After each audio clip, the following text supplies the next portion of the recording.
Today is August 18th, 2024, as Ukrainian forces continue operating in the Kursk region of Russia, across the border from Ukraine's Sumy region. The rest of the line of contact, along which the actual war is taking place, Russian forces continue to make significant and I would say irreversible gains. And as part of this process, what is left of Ukrainian manpower and equipment is being grinded down. Manpower and equipment that at this point cannot be replaced.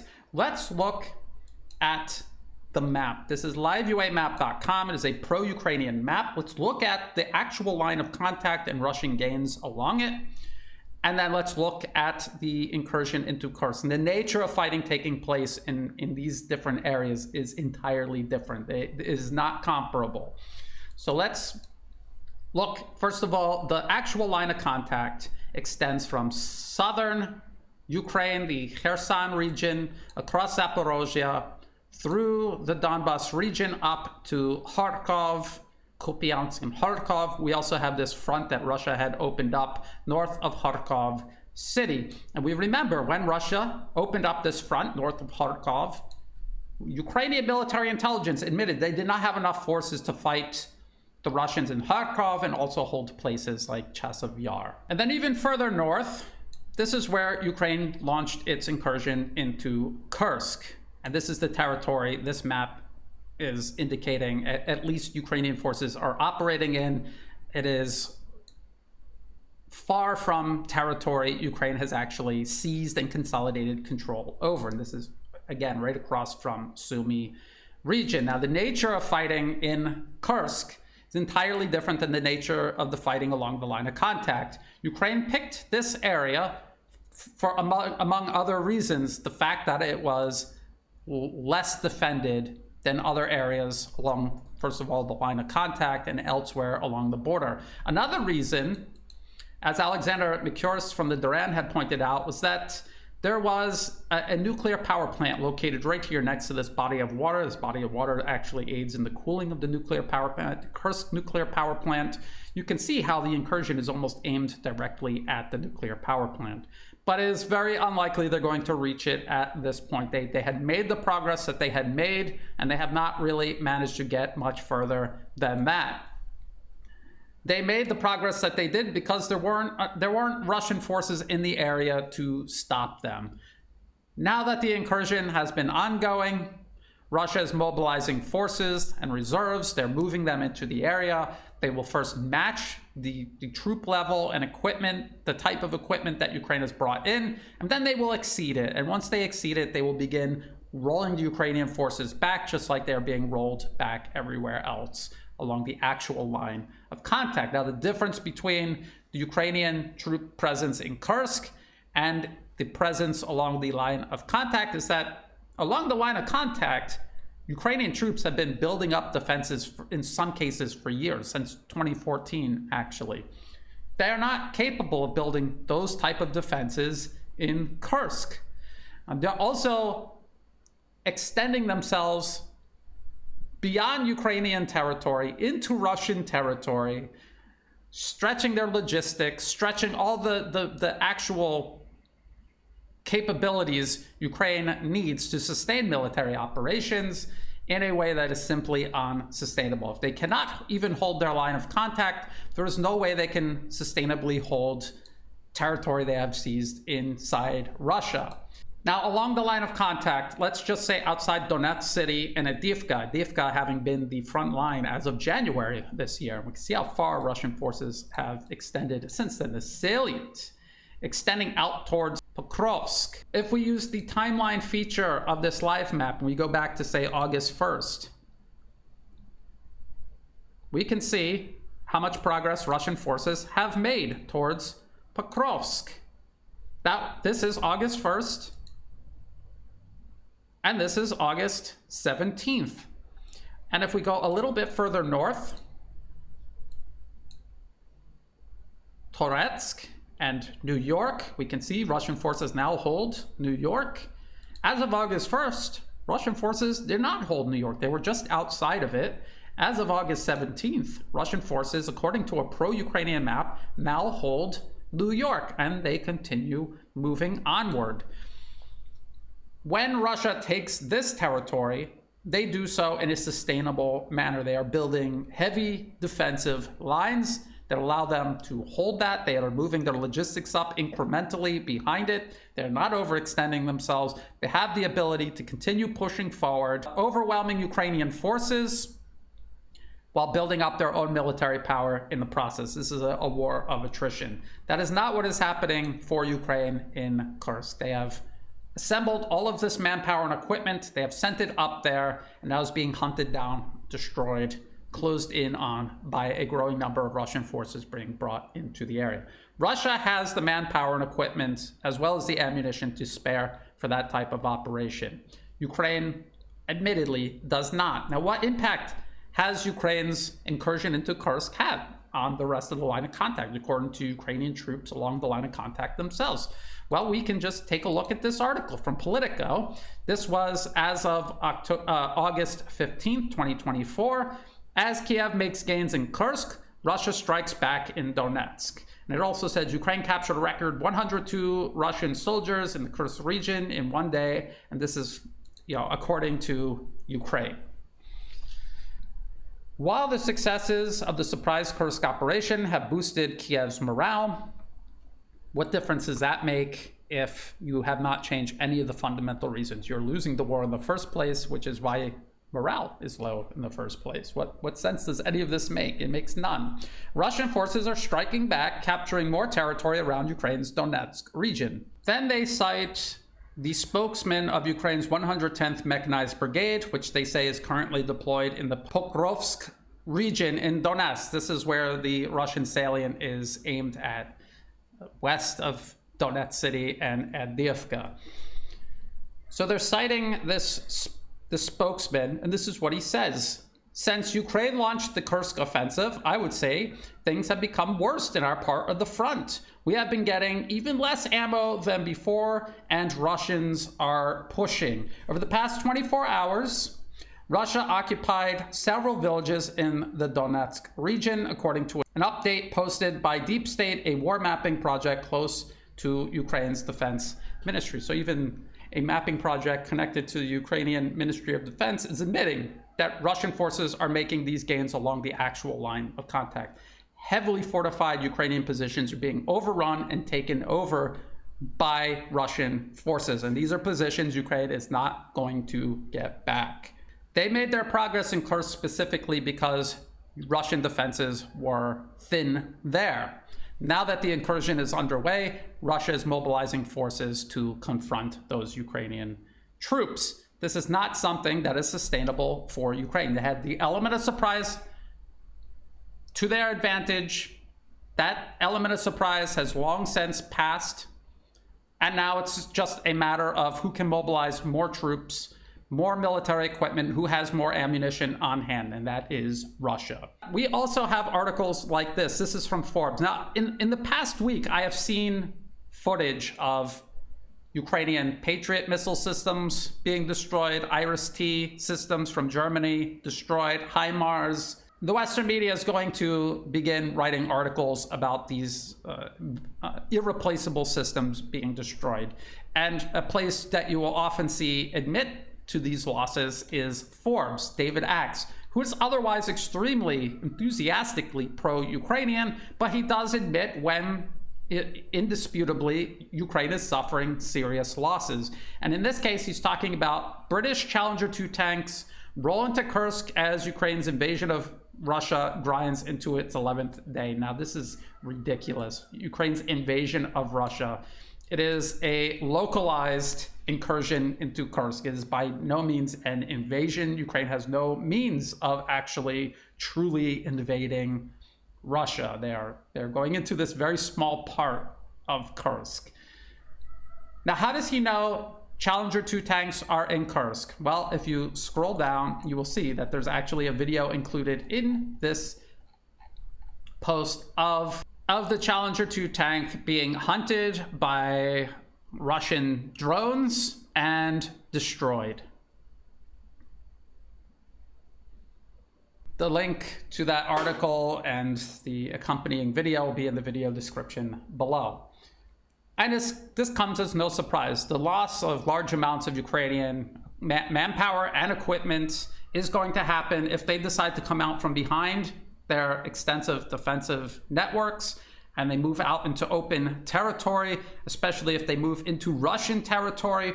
All of this equipment is going to be out in the open and is going to be hunted down by Russian forces who exist in larger numbers, have a larger amount of equipment and ammunition at their disposal to do so. Just like in the 2023 offensive, all Ukraine is doing by moving into Kursk is accelerating the collapse of their own fighting capacity. They are making it easier for Russia to find and destroy this equipment at a much faster rate than if they had stayed behind their defensive lines. Defensive lines they are not even able to hold onto, but then when they move out from behind them, they accelerate this process. This happened during the 2022 Kharkov and Kherson offensive, happened again in the 2023 offensive in the Zaporozhye region, and now it is happening again with this incursion into Kursk. It is an absolute disaster, but as I pointed out in my previous update, this was not about turning the tide of the war. This is about raising the cost as high as possible for Russia before Ukrainian fighting capacity completely collapses. Again, if you look at the live map and you look at the Kursk incursion, you can see how it was aimed directly at the Kursk nuclear power plant here, and that had they reached that, it could have been catastrophic for Russia. I don't believe it would have turned the tide of the fighting, but it most certainly would have raised the cost for Russia. The incursion itself has raised the cost for Russia. It does not change the strategic lay of the conflict itself, but it certainly raises the cost for Russia in a number of ways. Now, I want to talk about a couple of questions people have had about the Kursk incursion. The first question is, did the US know about it before it took place? And the answer is obviously yes. This is essentially a US operation. Not only did they know about it, they almost certainly helped plan it, and they are almost certainly directing it right now as I'm talking. How do we know this? As Mark Swoboda pointed out in a recent interview he gave, the CIA had consolidated control over Ukrainian intelligence, both state intelligence and military intelligence. The New York Times wrote an entire article about a network of CIA bases built along the Ukrainian-Russian border, including in the very area this incursion was launched from. Let's take a look at that article. The Spy War, how the CIA secretly helped Ukraine fight Putin. For more than a decade, the United States has nurtured a secret intelligence partnership with Ukraine that is now critical for both countries in countering Russia. So this network was almost certainly part of planning for this incursion. It's almost certainly part of executing it. This is what the article said, and this article is from February 2024, so just earlier this year. Now entering the third year of the war that has claimed hundreds of thousands of lives, the intelligence partnership between Washington and Kiev is the linchpin of Ukraine's ability to defend itself. The CIA and other American intelligence agencies provide intelligence for targeted missile strikes, track Russian troop movements, and help support spy networks. Almost all of the long-range strikes Ukraine carries out is made possible by the US. And without that intelligence support, these long-range strikes would be next to impossible for Ukraine to carry out. But the partnership is no wartime creation. So this did not happen over the course of the special military operation beginning in early 2022. This has been going on since the US politically captured Ukraine in 2014. And then the article explains it has transformed Ukraine, whose intelligence agencies were long seen as thoroughly compromised by Russia, into one of Washington's most important intelligence partners against the Kremlin today. The listening post in the Ukrainian forest is part of, because in the beginning of the article they talk about this listening post, it's part of a CIA-supported network of spy bases constructed in the past 8 years that includes 12 secret locations along the Russian border. So again, these areas that Ukraine launches these incursions into Russia, these are where the CIA bases are located. This is what the CIA is there to do. This is exactly what the CIA was doing along the Turkish-Syrian border from 2011 onward, facilitating the Al-Qaeda-ISIS proxy war the US was waging against the Syrian government. The New York Times article even talks about how the CIA trained entire units to operate inside Russian territory. So it says around 2016, the CIA began training an elite Ukrainian commando force known as Unit 2245. And one officer in that unit was Bundanov, now the general leading Ukraine's military intelligence. And the CIA also helped train a new generation of Ukrainian spies who operated inside Russia, across Europe, and in Cuba and other places where the Russians have a large presence. And then if you read through the entire article, which will be linked to in the video description below, they talk about how this Unit 2245, how they conducted military incursions into Russian territory, and all the incursion into Kursk is a large-scale version of that. We also remember the US admitting to planning the Ukrainian 2023 offensive. We remember articles like this from the Washington Post. Miscalculations, divisions marked offensive planning by US Ukraine. So the US was involved in planning the 2023 Ukrainian offensive, which was completely defeated by Russian forces. It was an absolute failure. This article says Ukrainian, US, and British military officers held 8 major tabletop war games to build a campaign plan. So it was not Ukraine coming up with any of these plans themselves. It was the US and its allies using Ukraine, using Ukrainian forces, the equipment they had transferred to Ukraine to wait. This is a proxy war. So this is what the US has been using Ukraine for, and all of these major operations have been planned by the US itself. It is not some secret plan that Ukraine organized and executed without the US being directly involved. Did Russia know about the incursion into Kursk before it was launched? And I think the answer to this is also yes, they did. We have this article from the New York Times. Now, this is a little bit in the realm of speculation. It says a mysterious plot prompted a rare call from Russia to the Pentagon. And in this New York Times article, they talk about how Russia called the Pentagon. They detected a Ukrainian covert operation in the works against Russia that they believed had the Americans' blessing. Was the Pentagon aware of the plot and its potential to ratchet up tensions between Moscow and Washington? Pentagon officials were surprised by the allegation and unaware of any such plot, the 2 US officials said, speaking on the condition of anonymity to discuss the confidential phone call. But whatever was revealed, it was taken seriously enough that the Americans contacted the Ukrainians and said, essentially, if you're thinking about doing something like this, don't. So if the Ukrainians were thinking about a large-scale military incursion into Kursk aimed at the Kursk nuclear power plant,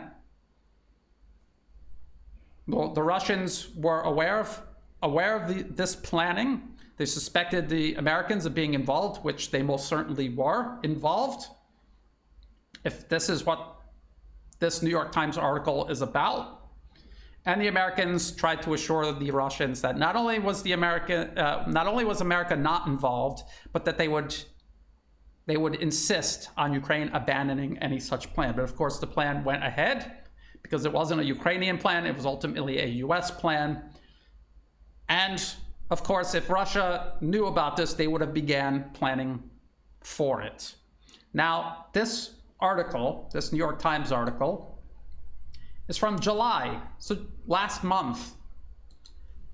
It's not enough time for Russia to mobilize enough forces and to build extensive enough defenses where they believed the incursion would take place to stop it outright, as Russian forces had done during the 2023 Ukrainian offensive. What they did have enough time to do was move in forces that could ambush these Ukrainian forces as they moved into Kursk, essentially creating a trap that would inflict high losses on Ukrainian forces, would allow them to move in, make it very difficult for them to move onward, but also make it very difficult for them to withdraw. It wasn't as if Russia knew about this and their first plan was to just draw them in, allow it to take place, draw them in, and create a trap out of it. If they had time, I'm almost certain they would have tried to stop it outright. But as it has unfolded, they did not have enough time, and this is the nature of the response that they could organize in the amount of time that they had. And as Alexander Mikuras of the Duran had pointed out, if they had large numbers of troops that they could mobilize, they would mobilize that first to protect the nuclear power plant, and then from there they would move onward, prioritizing what to do next, which would then be to contain Ukrainian forces in the area that the incursion took place in, hunt them down, close in on them, and eventually push them out. That is how this is almost certainly going to transpire. So these are just a couple of things to keep in mind as more information emerges about the nature of this Kursk incursion. These are all things to keep in mind and to look for additional evidence to either support or to challenge. Now I want to talk about the latest wonder weapon the United States is considering sending Ukraine. This is another article from Politico. It is titled, "Biden open to sending long-range cruise missiles to Ukraine." Now, they're talking about the AGM-158 JASSM, or Joint Air-to-Surface Standoff Missile. JASSM is an air-launched cruise missile, has a relatively long range, so this allows a warplane to launch this cruise missile from a safe distance, and then the missile closes in on the target. And if it is intercepted, it's just the missile they can fire more. But if it hits the target, this spares warplanes from having to close in and expose themselves to enemy air defenses. That's the whole point of standoff weapons. Russia has been using standoff weapons extensively throughout the special military operation. And this is a weapon system that the US and its allies have already supplied to Ukraine. The Storm Shadow and Scalp air-launched cruise missiles are examples of this. So this Politico article says the Biden administration is open to sending long-range cruise missiles to Ukraine, a move that would give Kiev's F-16s greater combat punch as it seeks to gain further momentum in its fight against Russia. So they're lumping this in with the Kursk incursion because they're trying to make it out as if the Kursk incursion is some great achievement for Ukraine that is somehow one step toward turning the tide of the conflict, when in fact it is another step toward ending it faster. The White House's willingness to give Ukraine the joint air-to-surface standoff missile comes as Kiev's surprisingly successful ground assault deep into Russia heads into its second week, embarrassing Vladimir Putin and forcing him to redirect troops from the battlefield in Ukraine. Now, this has not actually happened. If troops are being redirected from the line of contact, it is a very small amount. Russia has enough troops in reserve to move toward Kursk to deal with this incursion. They don't need to take large numbers of troops off the line of contact. On the other hand, Ukraine had to take large amounts of its best troops and equipment off the line of contact to conduct this incursion. So there's a heavy element of propaganda, as you will see the Western media reporting on the Kursk incursion. There's this very heavy element of propaganda involved. Embarrassing Russian President Vladimir Putin is not going to turn the tide of the fighting. No final decision has been made on sending the missile, but the administration is working through the complicated details now, according to one Biden administration official. Those issues include reviews of the transfer of sensitive technologies and ensuring Ukraine's jets can launch the 2,400-pound missile that carries a 1,000-pound warhead. Now, Politico claims JASSMs have a range of over 370 kilometers. There's an extended range version of the JASSM, which has a range of just under 1,000 kilometers.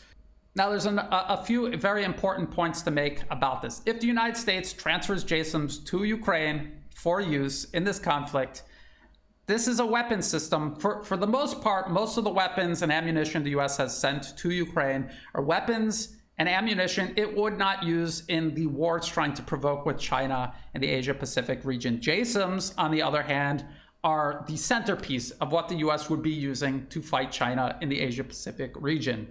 They have a crisis right now where they don't have nearly enough of these missiles. They cannot make enough of these missiles. And now if they're going to send even a small amount of them to Ukraine for use, not only are they draining away from an already short supply of the missiles, but now they're going to give Russia the opportunity to learn about the missiles, possibly recovering parts of these missiles if and when they are downed, learning how to counter them with electronic warfare and intercept them with missile and air defense systems. All of this information will be transferred to China.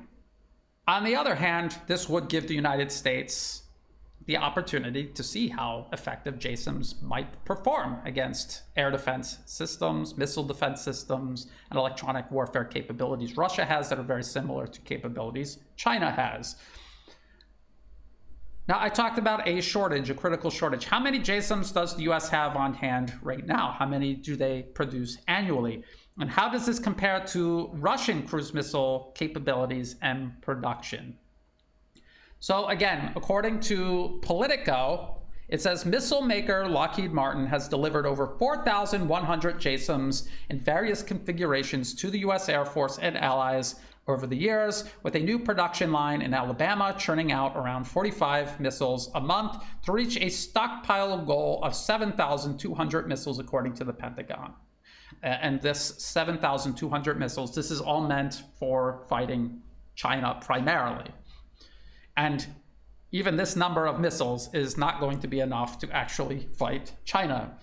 So if we go to this article here, from Air and Space Forces magazine, Lockheed Martin looks to boost LRASM production as US rushes to buy anti-ship weapons. So this is the anti-ship version of JASSM.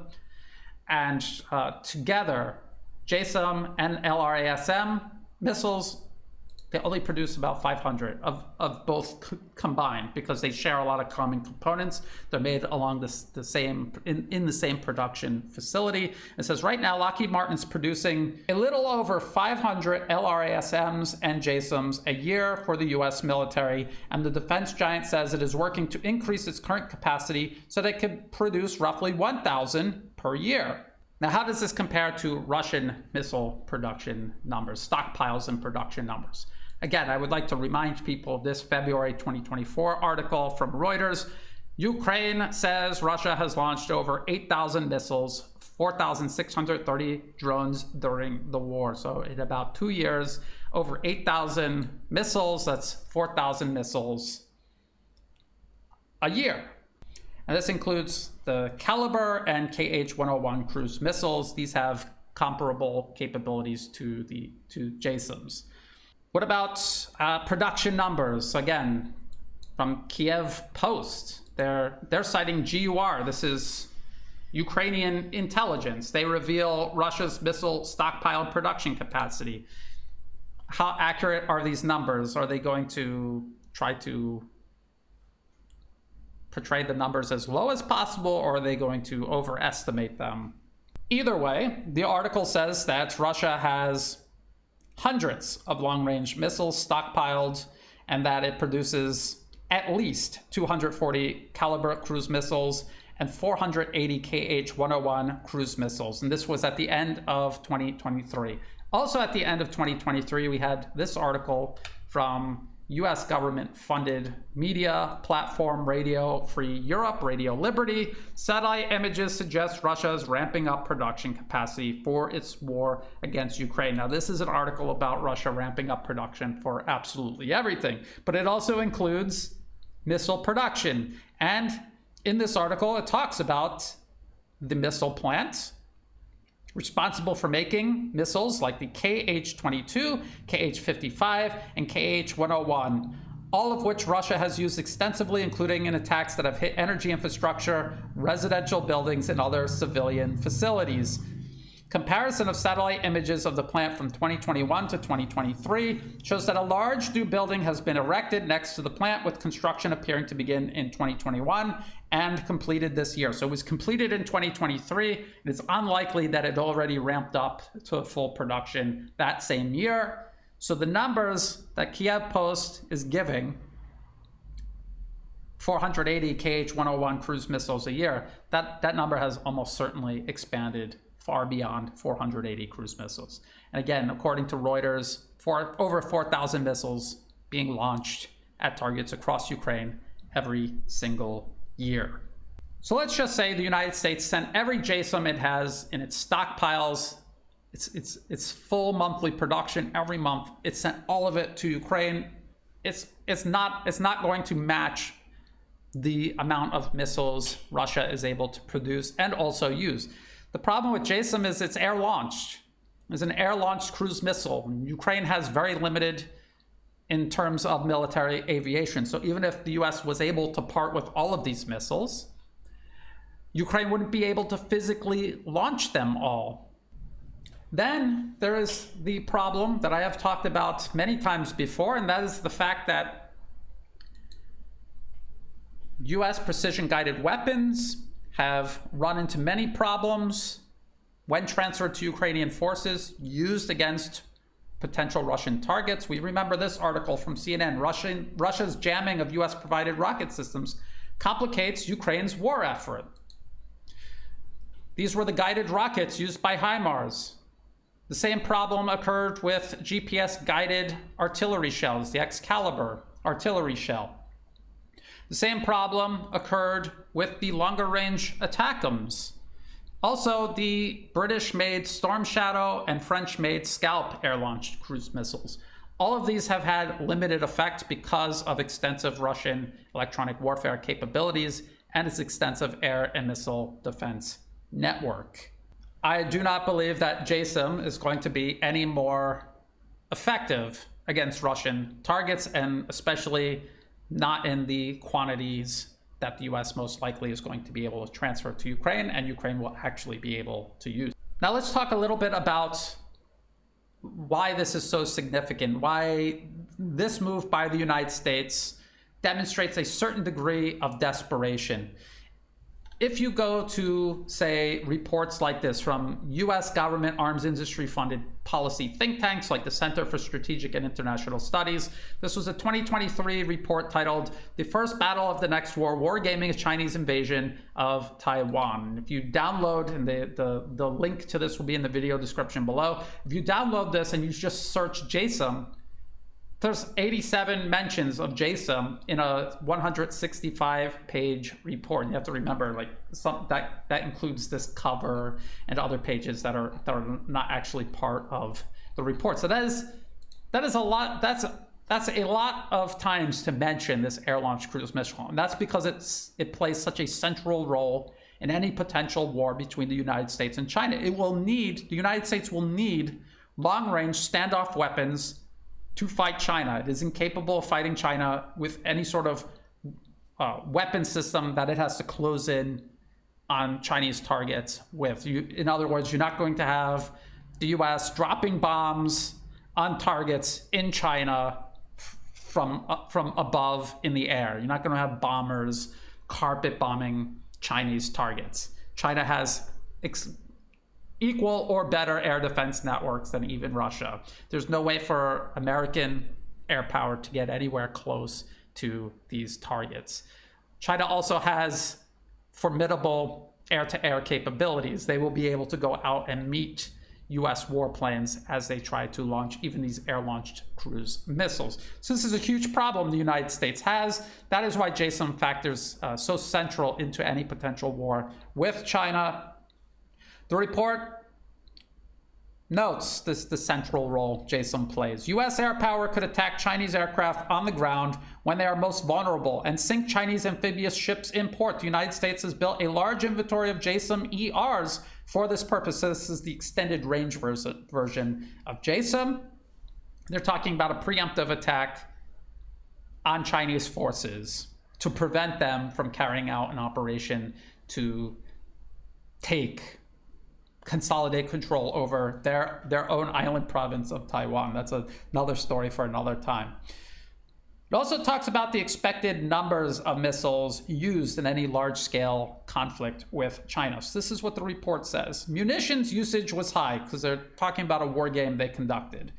In the 3 to 4 weeks of conflict, so a month or less, US forces usually expended about 5,000 long-range precision missiles, primarily JASSMs and LRASMs.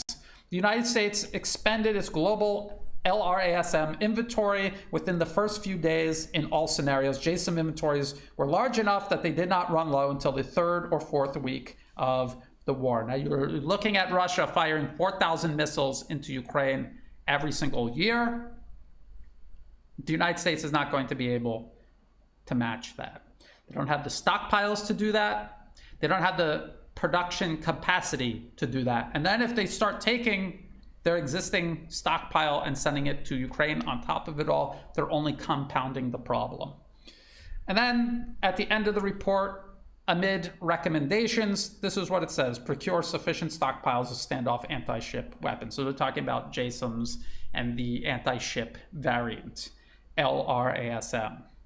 So while the United States may gain valuable information on the effectiveness of JASSMs, if they were to transfer them to Ukraine and Ukraine were to use them against Russian targets, perhaps in a very small, almost negligible number, they really don't have any missiles to spare. And while they're gaining experience targeting Russia with JASSMs, Russia is gaining experience countering them. And all of this information is going to be sent to China and is going to allow China to get ahead of the curve. This highlights a much greater problem the United States has. Its reach extends far beyond its grasp. It wants global primacy. It does not have anywhere near the means to achieve it. It wants to counter Russia and China. It does not have the military industrial capacity to even meet, let alone exceed, just Russian military production.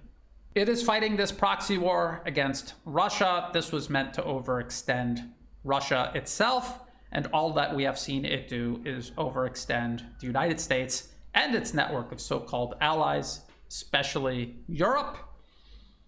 We see the deficiencies they have in terms of military industrial production, and we see that they don't even have a logical, rational, plausible plan to solve this problem. Keeping an eye on what happens with JASSMs, these long-range standoff air-launched cruise missiles, is going to help indicate just how desperate the United States is to again, raise the cost of this conflict. Have these missiles hit targets in Russia. It's not going to change the course of the war, but it most certainly will raise the cost, depending on what targets these missiles are able to hit and destroy. But by doing so, the United States is sabotaging its future plans to provoke a similar war with China in the Asia-Pacific region. So I will keep an eye on that, this entire conflict, as well as all the other conflicts the US is either in the middle of or planning for, including the proxy war, including the war it plans to provoke with China in the Asia-Pacific region. I wrote another article, as a matter of fact, that I will do a video on later in the week. For Global Times, US geopolitical reach exceeds its industrial grasp. And this was about ship production, but I'm going to get into just how overmatched the United States is in terms of military industrial production, and how between the Pentagon and its partners in private enterprise, how they have actually no plan at all to solve this problem. It is only going to get worse as they go forward. What they actually really need to do is change the premise all of their foreign policy is built on in the first place. And until they do that, nothing is going to add up in their favor.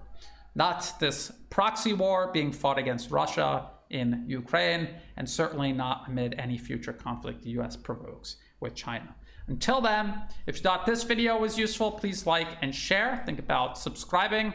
It's free to do. It helps the channel grow. Check the video description below for all the other places you can find and follow my work. In the video description below, you will also find all of the links that I referenced in this video, as well as for ways you can help support my work. I do not monetize my YouTube channel or any of my social media platforms. If ads pop up, feel free to skip them. They're not helping me out at all. If you do want to help out, please do so through Buy Me a Coffee and also Patreon. To everyone who has been helping out, whether it's a one-time donation donations month to month, or if you have no additional resources and you're just helping share my work with others, getting the information out there, that is all greatly appreciated. That is what makes this work possible. So thank you. And as always, thank you for watching.